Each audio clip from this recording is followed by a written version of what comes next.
Assalamu alaikum to everyone. Today we are going to study government and binding theory.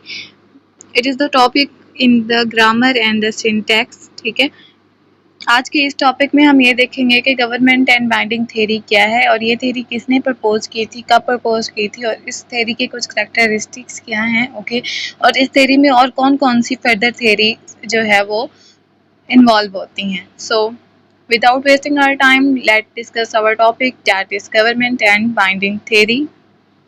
और अगर आपने अब तक मेरा चैनल सब्सक्राइब नहीं किया, do subscribe my channel. Government and binding theory, इस थ्योरी को डेवलप किया था नॉम चॉम्स्की ने 1980s में अपनी एक बुक के अंदर। उसकी बुक का क्या नाम था? Lectures on government and binding theory. Government and binding theory generative grammar का एक पार्ट है। अब जनरेटिव ग्रामर क्या है? जनरेटिव ग्रामर भी एक थ्योरी थी जो कि नॉम चॉम्स्की ने दी थी, जिसमें हम ये देखते हैं कि किस तरह से जो सेंटेंसेस हैं वो जनरेट होते हैं इन आवर माइंड, हमारे माइंड में, okay. It helps us to understand how sentences are structured और किस तरह से वर्ड्स आपस में एक दूसरे के साथ रिलेटेड हैं। जीबी थ्योरी के मुताबिक large proportion of any grammar of any particular language is common to all the language, इसलिए तो इसको यूनिवर्सल ग्रामर का एक पार्ट कंसीडर किया जाता है। इसको यूनिवर्सल ग्रामर का पार्ट किस लिए कहते हैं ये हम आगे एक्सप्लेन करेंगे, ठीक है, फर्दर डिटेल में। अगर आप लोगों ने यूनिवर्सल ग्रामर पढ़ी हो तो you should also know that the universal grammar के ना दो एस्पेक्ट है। Number 1 is principles and the number 2 is parameter. अब प्रिंसिपल क्या है? ऐसे रूल्स जो कि कॉमन है तमाम लैंग्वेजेस में, और पैरामीटर क्या है? Language specific rules. For example, her language का एक स्पेसिफिक स्ट्रक्चर है, ठीक है, जिसे हम प्रिंसिपल्स कहते हैं, लेकिन हर फिर सेंटेंस का एक अलग से स्ट्रक्चर होता है। जैसे कि इंग्लिश लैंग्वेज का स्ट्रक्चर जो है वो क्या है? S plus V plus O, ठीक है, subject plus verb plus object, ठीक है। और इसी तरह उर्दू लैंग्वेज का हमारे पास पैरामीटर क्या होता है? Subject plus object plus verb, ठीक है। इसी तरह हर लैंग्वेज का अपना एक स्ट्रक्चर होता है, सेंटेंस स्ट्रक्चर, ठीक है, जिसको हम पैरामीटर कहते हैं, ओके। अब क्योंकि जीबी थ्योरी एक यूनिवर्सल ग्रामर का पार्ट है, इसलिए इसको principles and the parameter theory भी कहते हैं। अब हम देखेंगे कि यूनिवर्सल ग्रामर के कंपोनेंट्स कौन कौन से हैं, okay. There are two main components of universal grammar. Number 1 is level of representation and the second one is the system of constraint, okay. तो सबसे पहले हम ये देखेंगे कि लेवल ऑफ रिप्रेजेंटेशन का क्या मतलब है। Level of representation means syntactic representation of sentence passed through different levels. यानी एक जब सेंटेंस हमारे पास बनता है, ठीक है, वो डिफरेंट प्रोसेसेस से होकर गुजरता है, ठीक है। प्रोसेस पास करने के बाद, वो लेवल्स पास करने के बाद हमारे पास एक प्रॉपर सेंटेंस आके बनता है, मीनिंगफुल सेंटेंस। वो जो लेवल के डिफरेंट लेवल को पास करते हैं, ठीक है, हम उसको क्या कहते हैं? लेवल ऑफ रिप्रेजेंटेशन कहते हैं। According to GB theory there are 4 level of representations. Number 1 is deep structure, number 2 is surface structure, number 3 phonetic form, number 4 logical form. Let us explain it through a diagram. सबसे पहले हमारे पास होता है deep structure. अब deep structure क्या है? Deep structure is the abstract underlying structure, ठीक है, अब्स्ट्रैक्ट होता है और हमारे माइंड में जो होता है। अब डीप स्ट्रक्चर अपना इनपुट कहाँ से लेता है? ये अपना इनपुट हासिल करता है लेक्सिकॉन से। अब ये लेक्सिकॉन क्या है? Lexicon is the store house of the words, ठीक है। लेक्सिकॉन क्या है? स्टोर हाउस है वर्ड्स का, यानी इसके अंदर, लेक्सिकॉन के अंदर डिफरेंट वर्ड्स होते हैं, या लेक्सिकॉन को हम मेंटल डिक्शनरी भी कहते हैं, ठीक है। अब फिर हमारे पास डीप स्ट्रक्चर तो आ गया, यानी हमारे माइंड में लेक्सिकॉन है, हमारे माइंड में बंडल ऑफ वर्ड्स तो हैं, ठीक है। अब हमने उसको एक सरफेस तो देनी है ना, उसको हमने एक्सप्रेस तो करना है ना किसी तरह से। अब डीप स्ट्रक्चर से सरफेस स्ट्रक्चर की तरफ आने में, ठीक है, हम एक प्रोसेस करते हैं जिससे हम कहते हैं मूव अल्फा। अब मूव अल्फा क्या है? Move alpha is a syntactic operation that moves a phrase to a new position in a sentence. तो मूव अल्फा क्या है? हमारे पास कुछ हम चेंजेस करते हैं, ठीक है, एक सेंटेंस के अंदर। हमारे पास अब मेंटल लेक्सिकॉन आ गया, हमारे पास वर्ड्स आ गए हमारे माइंड में, ठीक है। अब उन वर्ड्स को, ठीक है, हमने किस में चेंज करना है? सरफेस स्ट्रक्चर में करना है। तो हम उनकी पोजीशन तो चेंज करेंगे ना। ऐसे जैसे रैंडम हमारे माइंड में वर्ड्स आते जाएंगे, हम उनको just as to it put down तो नहीं करते जाएंगे, ठीक है। कुछ स्पेसिफिक रूल्स और रेगुलेशंस अप्लाई करके, ठीक है, हम उनको एक सरफेस स्ट्रक्चर देंगे, ठीक है, जिसको हम क्या कहते हैं, उन स्पेसिफिक मूवमेंट्स को हम क्या कहेंगे, मूव अल्फा कहेंगे। ओके, या दूसरे लफ्जों में हम क्या कह सकते हैं, the movement of any atom from one place to another place. Okay, अब किसी भी, अब हमारे माइंड में वो वर्ड्स थे, ठीक है, अब हमने उनको मूव किया एक जगह से दूसरी जगह, एक प्रॉपर हमने उसकी फॉर्म बनाई, ठीक है। अब ये जो मूवमेंट है, ओके, अब इस मूवमेंट को हम अपनी मर्जी से नहीं कर सकते कि किसी भी वर्ड को उठा के किसी दूसरे वर्ड की जगह पे रख दिया, ठीक है, और हम ये कहें कि ये सेंटेंस जो है वो प्रॉपर सेंटेंस बन गया। नहीं, ऐसा नहीं होता, ठीक है। देयर आर सर्टेन रिस्ट्रिक्शंस, कुछ रिस्ट्रिक्शंस होती हैं, कुछ हमें रूल्स रेगुलेशन फॉलो करने पड़ते हैं उन मूवमेंट्स को एक जगह, मतलब उन वर्ड्स को एक जगह से दूसरी जगह में मूव करने के लिए, ठीक है। अब उन रिस्ट्रिक्शंस को हम कहते हैं सिस्टम ऑफ कॉन्स्ट्रेंट। अब सिस्टम ऑफ कॉन्स्ट्रेंट क्या है? सिस्टम ऑफ कॉन्स्ट्रेंट्स, अगर हम इसको अपने सिंपल वर्डिंग में कहें कि ना, there are some grammatical restrictions applied on the production of sentence. किसी भी सेंटेंस को प्रोड्यूस करने के लिए कुछ हमारे पास रिस्ट्रिक्शन होती है, हम ऐसे ही किसी भी वर्ड को एक जगह से दूसरी जगह पर मूव नहीं कर सकते, जिसको हम सिस्टम ऑफ कॉन्स्ट्रेंट कहते हैं। It refer to the set of rules and the principle that regulate a sentence structure and the relationship between the components, ठीक है। अब इसमें क्या आ जाता है कि ना, कुछ हमारे पास set of rules and principles होते हैं जो कि ये रेगुलेट करते हैं, किसी भी सेंटेंस के स्ट्रक्चर को रेगुलेट करते हैं, और ये देखते हैं हम उसके अंदर के उसके जो कंपोनेंट्स हैं सेंटेंस के, उनका आपस में क्या रिलेशनशिप है। ओके, डीप स्ट्रक्चर के बाद, मूव अल्फा अप्लाई करने के बाद, अब हमारे पास सरफेस स्ट्रक्चर आ गया। ओके, अब हमारे पास नेक्स्ट लेवल क्या है? The next level is the PF form, ठीक है। पीएफ से क्या मुराद होता है? पीएफ मीन्स फोनोलॉजिकल फॉर्म और द फोनेटिक फॉर्म। ओके, अब हमारे पास सरफेस स्ट्रक्चर आ गया, उसके बाद हम उस सेंटेंस को फोनोलॉजिकल फॉर्म में चेंज करेंगे, means that the words are produced into the sounds. हम उन सेंटेंसेस को या उन वर्ड्स को साउंड में प्रोड्यूस करेंगे। इधर हमारे पास कुछ स्पेसिफिक स्टाइलिस्टिक और फोनेटिक रूल्स भी अप्लाई होते हैं, ठीक है।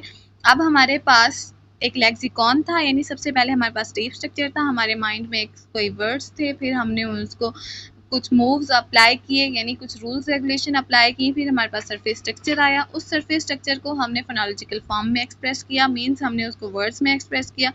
फिर हम ये देखेंगे, हमने जो ये सेंटेंस बना लिया है, ठीक है, हमने उसको साउंड्स में भी प्रोड्यूस कर लिया है, क्या उसकी कोई लॉजिक भी बन रही है? आई मीन्स उसका सिमेंटिक जो स्ट्रक्चर है वो ठीक भी है या नहीं है। Okay, then we have logical form, ठीक है। हम ये देखेंगे क्या ये सेंटेंस लॉजिकली भी ठीक है या नहीं है। ओके, लॉजिकल फॉर्म में हम क्या देखते हैं कि इधर हम रिप्रेजेंट करते हैं सिंटैक्स, वो जो हमने सेंटेंस बनाया है, ठीक है, उसका मीनिंग देखते हैं कि वो आया whether it is semantically correct और द इनकरेक्ट, ठीक है। फॉर एग्जाम्पल, मैंने एक सेंटेंस जनरेट किया है, my colourless green ideas sleep furiously. वैसे ये मैंने तो नहीं जनरेट किया, ये नॉम चॉम्स्की ने जनरेट किया था, ठीक है। अगर हम इस सेंटेंस को ये देखें तो ये जो सेंटेंस है स्ट्रक्चरली बिल्कुल परफेक्ट है, ठीक है, इसमें कोई मिस्टेक नहीं है, बट ये सिमेंटिकली इनकरेक्ट है। मीन्स अब हमारे पास डीप स्ट्रक्चर क्या था? डीप स्ट्रक्चर में हमारे पास कुछ वर्ड्स आ गए, जैसे कलरलेस हो गया, ठीक है, ग्रीन हो गया, आइडियाज हो गया, स्लीप हो गया, हमारे पास लेक्सिकॉन तो है, ठीक है। अब हमने उसके कुछ moves, specific moves, rules regulation को अप्लाई करके हमने उसको सरफेस फॉर्म में भी चेंज कर लिया, ठीक है। हमारे पास एक सेंटेंस बन गया, my colourless green ideas sleep furiously, ठीक है। उसके बाद हमने उसको फोनोलॉजिकल फॉर्म दे दी, यानी साउंड्स में भी एक्सप्रेस कर दिया। Now the point is the logical form, कि अब हमने ये देखना है जो हमने सेंटेंस बनाया है वो सिमेंटिकली करेक्ट है? बिल्कुल भी नहीं। ये जो सेंटेंस हमने बनाया है ये सिमेंटिकली बिल्कुल इनकरेक्ट है। हालांकि ये ग्रामेटिकली बिल्कुल करेक्ट है, लेकिन इसका जो मीनिंग है वो सही मीनिंग नहीं है। ओके, अब ये जो सारा मॉडल हमने पढ़ा है, ठीक है, इस मॉडल को हम कहते हैं derivational model. Derivational model, derivational model of GB theory is the framework that generates sentences through a series of transformational operations that converts a deep structure into the surface structure. Derivational model क्या है? GB theory का एक framework है जिसमें हम एक अपने deep structure को surface structure में change कर देते हैं। ओके, मूव अल्फा और इन सारे सरफेस और डीप स्ट्रक्चर को और ये डेरिवेशनल मॉडल को मज़ीद हम एग्जांपल के ज़रिए एक्सप्लेन करते हैं। ओके, तो हमारे पास एग्जांपल है ही बॉट अ कार। अब इसमें हमारे पास ही क्या है, ही हमारे पास सब्जेक्ट है, ओके, बॉट हमारे पास वर्ब है और आकार हमारे पास क्या है, नाउन फ्रेज। क्योंकि नाउन फ्रेज में क्या आ जाता है, हमारे पास एक होता है डिटर्मिनेंट और दूसरा हमारे पास आ जाता है नाउन, ओके। अब हमने इसे एक न्यू सेंटेंस जनरेट करना है, ठीक है। हम इस पे मूव अल्फा अप्लाई करेंगे, ठीक है। तो हम एक इसको फॉर एग्जांपल हम जनरेट करते हैं या चेंज करते हैं इंटेरोगेटिव सेंटेंस में, तो हमारे पास ये क्या आके बनेगा, व्हाट डिड ही बाय, कि उसने क्या बाय किया। असल में अब हमने किसकी जगह हमने चेंज कर दी है, इधर इधर हमने कार की जगह पर क्या लगा दिया है, वट लगाया है, ठीक है, वट। लेकिन वट को हमने कार की जगह पर नहीं अप्लाई किया, ओके। हमने उसको एंड में नहीं रखा, बल्कि हमने उसको कहाँ पे प्लेस किया, स्टार्ट में प्लेस किया है, ओके। उसकी हमने पोजीशन चेंज कर दी है। जैसे कि हमने मूव अल्फा में पढ़ा था कि हम किसी भी वर्ड्स या फ्रेजेस की पोजीशन को चेंज कर देते हैं ताकि हम एक न्यू सेंटेंस जनरेट कर सकें। असल में हमारे पास क्या आता था, ही बॉट वट, कार की जगह हमने क्या लगाना था, वट लगाना था, लेकिन हमने वट की पोजीशन चेंज कर दी, उसको एंड में रखने की बजाय, क्योंकि हमने उसको कहाँ पे रखा, स्टार्ट में रखा। क्योंकि अगर हम एंड में रखेंगे तो ये बिल्कुल इनकरेक्ट होगा, ओके। इसी तरह से अगर हम एक और सेंटेंस देखें, डिड व्हाट ही बॉट, तो ये भी बिल्कुल गलत होगा, क्योंकि इस तरह से हम अरेंजमेंट बना ही नहीं सकते। हमने पहले कहा है हमें कुछ रूल्स एंड रेगुलेशन फॉलो करने हैं, कुछ सिस्टम ऑफ कंस्ट्रेंट होता है, हम किसी भी वर्ड को उठाकर कहीं भी अपनी मर्जी से नहीं प्लेस कर सकते, okay. Government and binding theory एक बहुत ही कम्प्रीहेंसिव थ्योरी है। इसमें फर्दर और भी बहुत सारी डिफरेंट थ्योरीज आ जाती हैं, ठीक है, जिनमें हमारे पास कौन कौन सी आती हैं, government theory, binding theory, X bar theory, theta theory, case theory, okay. अब इन सारी थ्योरीज को एक ही वीडियो में तो एक्सप्लेन करना इम्पॉसिबल है, सो हम अपने टॉपिक से ही स्टिक रहेंगे। हम इसमें कौन सी दो थ्योरीज अप्लाई करेंगे, government theory and binding theory. So सबसे पहले हम ये देखेंगे कि गवर्नमेंट थ्योरी क्या है। It refers to the relationship of a governor and its dependent. Okay, government theory describes how the governor, अब governor हमारे पास क्या है, गवर्नर हमारे पास कोई भी प्रेपोजिशन हो सकता है, ठीक है, कोई भी वर्ब हो सकता है, ओके। कि किस तरह से एक जो गवर्नर है वो किसी भी दूसरी grammatical form of the words को चेंज करता है या डिटरमाइन करता है, ठीक है। जैसे कि दूसरे कौन से वर्ड हो सकते हैं हमारे पास, नाउन हो सकता है या प्रोनाउन हो सकता है, ओके। अब गवर्नर क्योंकि ये गवर्नर डिटरमाइन करेगा दूसरे वर्ड की ग्रामेटिकल फॉर्म को, ठीक है। तो ये इसका मतलब है कि एक गवर्नर के पास ज़्यादा ग्रामेटिकल पावर होती है, ओके। और ये डिटरमाइन करता है the function and the case of its dependent, दूसरे वर्ड्स का ये फंक्शन और केस यही गवर्नर जो है वो डिटरमाइन करता है। इसको एक एग्जाम्पल के ज़रिए हम क्लैरिफाई करते हैं मज़ीद। हमारे पास पहली एग्जाम्पल है वर्ब ऑब्जेक्ट गवर्नमेंट की। तो इसमें हमारे पास क्या एग्जाम्पल है, the dog chases the cat, ठीक है। अब इसमें हमारे पास द डॉग क्या है, नाउन फ्रेज है, ठीक है। और हमारे पास चेजेस क्या है, वर्ब है। और फिर हमारे पास द कैट क्या है, नाउन फ्रेज है, ओके। अब इसमें हमारे पास जो वर्ब है यानी चेजेस है, ये हेड है, ओके। और यही हमारे पास गवर्नर है, क्योंकि ये पूरे सेंटेंस का मेन वर्ड है, ठीक है। अगर वर्ब ना हो, ठीक है, अगर हमारे पास ये वर्ब ना हो तो हमारे पास वीपी ही नहीं बनता, वर्ड फ्रेज बनता ही नहीं है। That is why it is the head and also the governor. देखिए इसके पास सारी ग्रामेटिकल पावर इसी के पास है, ठीक है। The verb assign an accusative case to an object, और यही ही डिटरमाइन करेगा, ठीक है, एक्यूजेटिव केस देगा अपने ऑब्जेक्ट को यानी कैट को, ओके। और इसमें हमारे पास द कैट क्या है, ये हमारे पास डिपेंडेंट है। नेक्स्ट एग्जांपल है हमारे पास प्रेपोजिशन ऑब्जेक्ट गवर्नमेंट, ठीक है। इसमें हमारे पास एग्जांपल है the book is on the table. अब इसमें हमारे पास ऑन क्या है, प्रेपोजिशन है, ओके। और यही ऑन ही हमारे पास हेड वर्ड भी है और यही गवर्नर है, और प्रेपोजिशन असाइन कर रही है locative case to the object.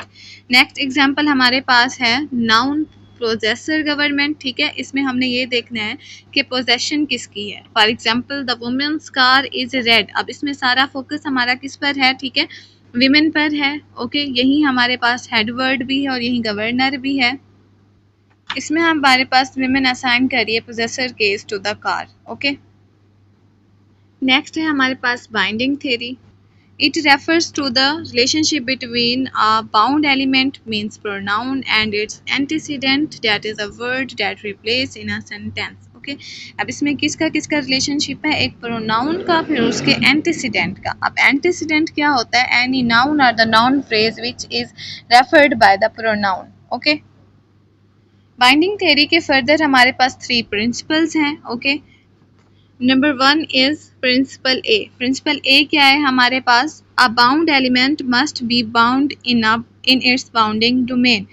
अब बाउंड एलिमेंट यानी हमारे पास जो प्रोनाउन है वो अपने बाउंडिंग डोमेन में बिल्कुल बाउंड हो, यानी उसका मीनिंग किसी और मीनिंग से रेफर ना करे। For example David sees himself, इसमें जो हिमसेल्फ है मीन्स जो हमारे पास प्रोनाउन है, ठीक है, वो किससे रेफर कर रहा है, डेविड को रेफर कर रहा है, किसी और को नहीं बल्कि डेविड को रेफर कर रहा है। ठीक है अब इसमें प्रिंसिपल ए में ज़्यादातर जो हमारे पास प्रोनाउन होगा या वो रिफ्लेक्टिव प्रोनाउन होगा या तो रेसिप्रोकल प्रोनाउन होगा। Okay now we have principle B. Principle B क्या है, प्रिंसिपल बी में क्या है, a pronoun must be free in its bounding domain. Principle A में क्या था, उसे बाउंड होना था, लेकिन इधर क्या है वो फ्री है। मींस एक प्रोनाउन जो है वो किसी चीज़ से भी रेफर कर सकता है, ज़रूरी नहीं है वो अपने नाउन से या रेफर करे। Okay for example David sees himself, sorry David sees him. अब इसमें हिम जो है, हिम ज़रूरी नहीं है कि वो डेविड को रेफर करे, इसमें क्या है हिम रेफर कर रहा है किसी थर्ड पर्सन को। ओके नेक्स्ट एग्जांपल देखें, David told me he was a liar. Okay अब इधर जो प्रोनाउन है हमारे पास ही। ओके अब हमें नहीं पता कि इधर ही से कौन मुराद है। ठीक है ही किसकी तरफ रेफर कर रहा है, डेविड की तरफ रेफर कर रहा है या किसी और थर्ड पार्टी पर्सन की तरफ जो है वो रेफर कर रहा है। ओके तो इसमें क्या हमारे पास प्रिंसिपल बी के मुताबिक प्रोनाउन जो है वो फ्री होगा, ज़रूरी नहीं है वो अपने नाउन से ही रेफर करे, वो किसी और थर्ड पर्सन से भी रेफर कर सकता है। Now we have principle C. Principle C में क्या आता है, an R expression must be free. ठीक है अब इसमें क्या है, आर एक्सप्रेशन। आर एक्सप्रेशन क्या है, R expression means R referential expression. ठीक है आर एक्सप्रेशन यानी रेफरेंशियल एक्सप्रेशन में क्या आ जाता है, हमारे पास नाउन फ्रेज या कोई प्रॉपर नेम भी आ सकता है। ठीक है इसमें नाउन या जो प्रॉपर नाउन होगा वो फ्री होगा। For example John is running. अब इसमें जॉन जो है वो किसी और से नहीं रेफर कर रहा, बल्कि जॉन का मतलब क्या है, वो जॉन खुद है। ठीक है किसी और से नहीं रेफर कर रहा बल्कि खुद को रेफर कर रहा है। ठीक है तो ये इसके 3 प्रिंसिपल्स थे। आई होप आप लोगों को आज का लेक्चर अच्छे से समझ आ गया होगा। Thank you for watching.